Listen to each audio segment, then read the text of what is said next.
अस्सलाम वालेकुम, मैं खुशामदीद कहता हूँ आपको अपने चैनल तस्बीर टीवी पर। जैसा कि आप जानते हैं कि हुज्जाज कराम की रहनुमाई का एक सिलसिला शुरू की है। उसी सिलसिले के एक नए एपिसोड के साथ आज आपकी खिदमत में हाजिर हूँ। अगर आप हज या उम्रा के मुक़द्दस सफ़र पर जा रहे हैं या जाने की ख्वाहिश रखते हैं तो इस सिलसिला में बहुत ज़्यादा मालूमाती वीडियोज़ आपको मेरे चैनल पर मिल जाएंगी। अगर आप ऐसी मालूमाती वीडियोज़ देखना चाहते हैं तो मेरे चैनल को लाइक करें, सब्सक्राइब करें और अपने दोस्त अहबाब के साथ शेयर करें। जी, तो आज हम अपने टॉपिक की तरफ आते हैं। आज का टॉपिक ये है कि एयरपोर्ट में एंट्री से लेकर जहाज़ में बैठने तक आपको किन-किन मराहिल से गुज़रना पड़ता है। अमूमन ऐसे अफ़राद जो पहली दफ़ा बाहर मुल्क का सफ़र कर रहे होते हैं या हज या उम्रा के लिए जा रहे होते हैं, तो वो परेशान होते हैं कि उनको एयरपोर्ट पर किन-किन मुश्किलात का सामना आएगा और किन-किन मराहिल से गुज़र के जाना पड़ेगा। इसलिए वो किसी न किसी की मदद के मुंतज़िर होते हैं। इंशाअल्लाह इस वीडियो को देखने के बाद आपको किसी दूसरे फ़र्द की मदद की या रहनुमाई की ज़रूरत नहीं पड़ेगी। इस वीडियो के अंदर मैं आपको मुकम्मल मालूमात बताऊँगा कि किस जगह पर आपको कहाँ-कहाँ परेशानी होगी और उस परेशानी का आप कैसे हल निकालेंगे। अक्सर अफ़राद जो पहली दफ़ा जा रहे होते हैं वो कुछ गलतियाँ करती हैं जिस गलती की वजह से उनको काफ़ी परेशानी का सामना होता है और परेशानी के अलावा कई दफ़ा तो वो अपनी फ़्लाइट को भी मिस कर बैठते हैं। आज की मालूमाती वीडियो में ना सिर्फ़ आपका वक्त बचेगा बल्कि आप परेशानी से भी बचेंगे। इस वीडियो का आगाज़ हम बिल्कुल शुरू से करेंगे कि जब आप घर से एयरपोर्ट रवाना होंगे और गाड़ी से टैक्सी से उतरने के बाद जब आपके अजीज़ व अक़ारिब आपको मिल के अलविदा कहेंगे तो आपके सामने मुख्तलिफ़ किस्म के बोर्ड्स होंगे। दो किस्म के बोर्ड होते हैं, एक इंटरनेशनल डिपार्चर और दूसरा होता है डोमेस्टिक डिपार्चर, यानी बैरून मुल्क रवानगी और अंदरून मुल्क रवानगी। अगर आप बैरून मुल्क जा रहे हैं तो आप बैरून मुल्क रवानगी की तरफ बढ़ेंगे। जब आप इंटरनेशनल डिपार्चर की तरफ इंटर हो जाएंगे तो उसके बाद के मराहल तकरीबन तमाम एयरपोर्ट्स पर सेम होते हैं। मैं बहुत मुख्तसर वक्त में कोशिश करूँगा कि आपको ज़्यादा से ज़्यादा मालूमात दे सकूँ। यहाँ सबसे पहले मैं आपको बताता चलूँ कि तकरीबन 6 स्टेप्स ऐसे हैं जहाँ से आपको गुजरना पड़ेगा। सबसे पहले एएसएफ और एएनएफ की सिक्योरिटी चेकिंग होगी। उसके बाद आप अपने बैगों को प्लास्टिक की रैपिंग करवाएंगे। उसके बाद आप फ़्लाइट के लिए चेक इन करेंगे। चेक इन करने के बाद आपकी इमिग्रेशन की जाएगी। इमिग्रेशन करने के बाद बिल्कुल लास्ट में एक दफ़ा फिर सिक्योरिटी आपकी चेक की जाएगी और फिर आपको एयरप्लेन की तरफ रवाना कर दिया जाएगा। जी, तो जैसे ही आप इंटरनेशनल डिपार्चर की तरफ इंटर होंगे तो सबसे पहले सिक्योरिटी एहलकार जो एएसएफ की तरफ से होगा वो आपका पासपोर्ट और आपकी एयर टिकट देखेगा और उसके बाद आपको अंदर जाने की इजाज़त दे देगा। जी, इसके बाद आप बैगेज और लगेज की स्कैनिंग के लिए जाएंगे तो एएसएफ सिक्योरिटी एहलकार आपके सामने होंगे। आप कन्वेयर बेल्ट पे अपने तमाम बैगेजेस, अपने वॉलेट्स, अपना हैंड कैरी, अपने हैंड बैग, अपना लगेज, तमाम चीज़ें कन्वेयर बेल्ट पर रख देंगे जिसको वो स्क्रीनिंग के प्रोसेस से गुजारेंगे और उसके बाद वो आपकी बॉडी की स्कैनिंग करेंगे।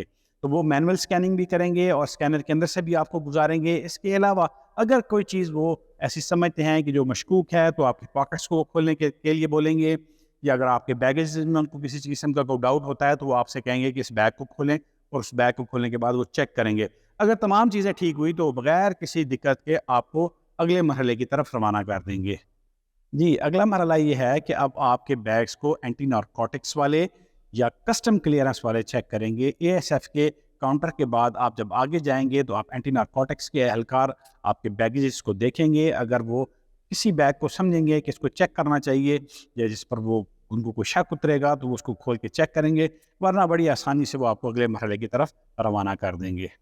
जी, अब आपके बैग्स की स्कैनिंग मुकम्मल हो चुकी है, आपकी बॉडी की स्कैनिंग मुकम्मल हो चुकी है, तो अब आपको अपने बैग्स की रैपिंग के लिए भेज दिया जाएगा। अगर आप बैग्स की रैपिंग करवाएँगे तो बहुत ज़्यादा अच्छा रहेगा, क्योंकि एक तो आपके बैग्स को खुलने का ख़तरा नहीं होगा, दूसरा टूटने की सूरत में भी आपका सामान महफूज रहेगा, तीसरा ये है कि किसी किस्म की कोई कीमती चीज़ उसमें से चोरी होने का ख़तरा कम हो जाएगा। पाकिस्तान के एयरपोर्ट्स पर तकरीबन 100 से 300 रुपए के अंदर रैपिंग हो जाती है, जबकि सऊदी अरब में तकरीबन 10 से 20 रियाल लिए जाते हैं। चेक इन, जब आप चेक इन के लिए जाएंगे तो आपको मुख्तलिफ काउंटर्स नज़र आएंगे। आप ये देख लेंगे स्क्रीन पर कि आपकी फ़्लाइट की चेक इन कहाँ पर हो रही है। अगर आपको उस चीज़ की समझ ना आए तो वहाँ मौजूद एहलकारों से आप मदद भी ले सकते हैं, वो उस काउंटर तक आपकी रहनुमाई करेंगे।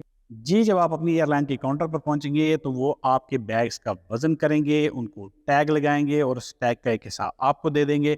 दूसरा, यहाँ पर आपको बोर्डिंग पास जारी किया जाएगा और आपको सीट नंबर अलॉट की जाएगी। अगर आप कोई स्पेशल सीट लेना चाहते हैं, विंडो सीट लेना चाहते हैं, तो आप वहाँ पर मौजूद एहलकार से रिक्वेस्ट कर सकते हैं। तो अगर आप मौजूद होगी तो आपको अपनी मर्ज़ी की सीट दे देगा, वरना जो सीट अवेलेबल होगी वो आपको दे दी जाएगी।